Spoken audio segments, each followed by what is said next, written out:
Hey everyone, John from Bowstone Studios here in Pittsburgh, PA. How's it going? Sorry we missed last week's Microphone Monday, but we wanted to kind of keep things moving with our reviews here. And so this week we're still focusing on low frequency microphones, or what I would consider a low frequency style microphone. And this week's victim is the RE-20. It's made by Electro-Voice. So here that is. These have been around since like 1968 or so. Really versatile microphone, really cool sounding. So my general thoughts on this guy: they're built like tanks, really well constructed. Technically kind of not purposely built for low frequencies, but they work really well there. So bass guitar amps, you kind of stick it right up on the speaker. Sounds pretty great. It also tends to sound good on a kick drum. It's very natural sounding. It's not hyped like the AKG D112 or the Audix D6, so it doesn't have any crazy extended top end. It's going to be just very neutral is kind of how I refer to it. To me, it always sounds like it's kind of processed already. And so what I mean by that is a lot of the junk that I would be cleaning up on, say, like a Beta 52, like some of the high end and things like that, tend not to exist in this microphone. You can notice the body's really long. It's probably about 7 or 8 inches long.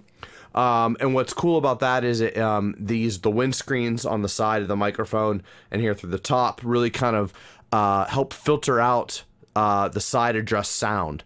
One of the things that happens with these microphones over time is the microphone capsule in the internal parts of this will start to rattle around inside of it.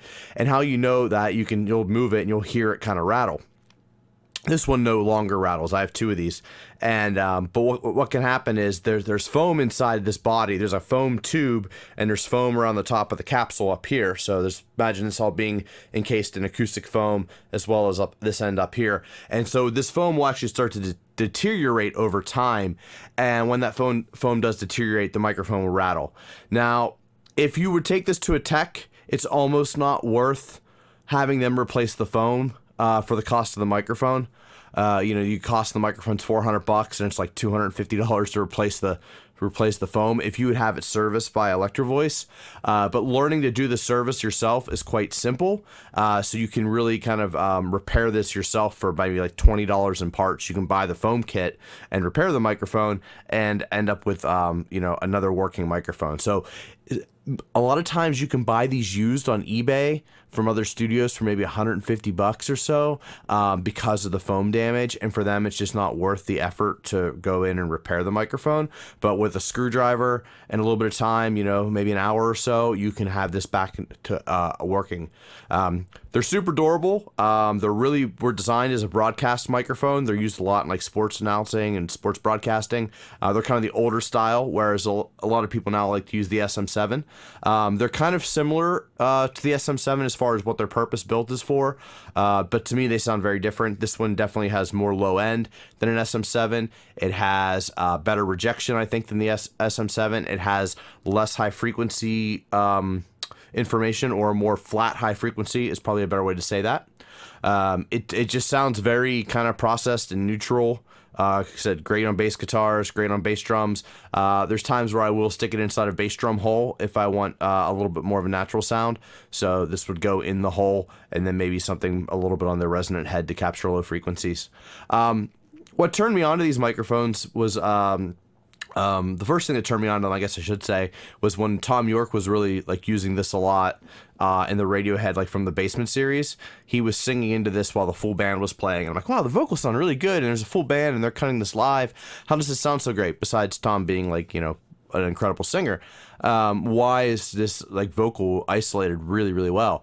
And I noticed it was this microphone, so then once I got one, I was like, oh, I get it. This thing's like rejection capabilities are really incredible. So if you do want to cut a vocal live with a band, you can actually do that with relatively minimal bleed of the rest of the band in the vocal microphone. Which is quite interesting about it. The foam and the venting on this create incredible rejection capabilities. The proximity effect is interesting, so when you get real close to it, the low end is actually not as enhanced as it would be, say, on a condenser, even though it's still a cardioid, or generally a cardioid microphone pickup pattern. as far as a couple other things, it sounds really cool on guitar amps. It's a very different guitar amp sound, so it's going to give you a very neutral guitar amp sound. You know, you're going to get the highs and the lows. It almost at times sounds too good on guitar. You know, sometimes like you'll get something, you're like, wow, this guitar sounds great, and you may have a little bit of problems like getting it to work in a mix. That's, you know, especially if you have a lot of guitars, it might not be what you want.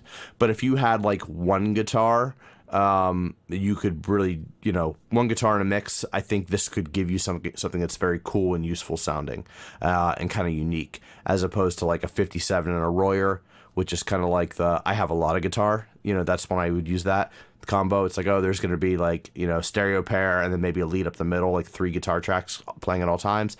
I would probably go with like the Royer and 57 combo for that, or a Royer and 421, or, you know, something like that. Maybe a blend of like those and one of these like Neumanns that I have right here, these TLM 102s.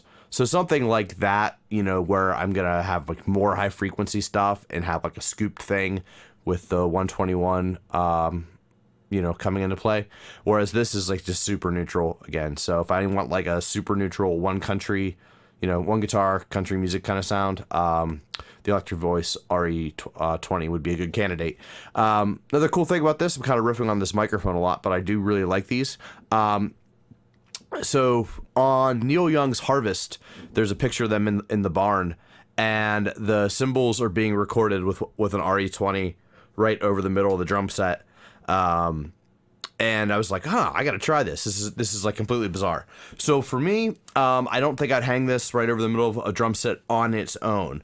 But if I had like a pair of condensers or a pair of ribbons or something, kind of getting more of the full kit sound and putting this guy above the snare drum, kind of like in between that snare drum and kick space. You know, if you kind of look at a drum set, you almost, the center is actually to the side, right? So if you kind of put that in this space pointing down on a drum set and add it to the rest of the sound, it's really interesting. It's like, it's very focused. It will not have a lot of cymbal and side bleed.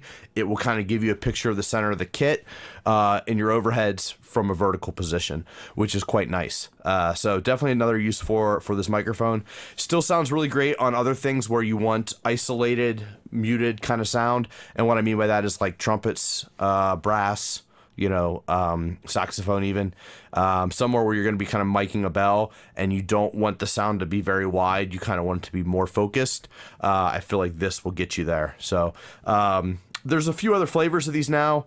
You know, there's some modern ones that are a little bit cheaper. I think there's even one that's like a little more expensive. It's like $500 or something. You know, I would stick with the classic myself. It's been around for, what's that, you know, 60 years or something like that.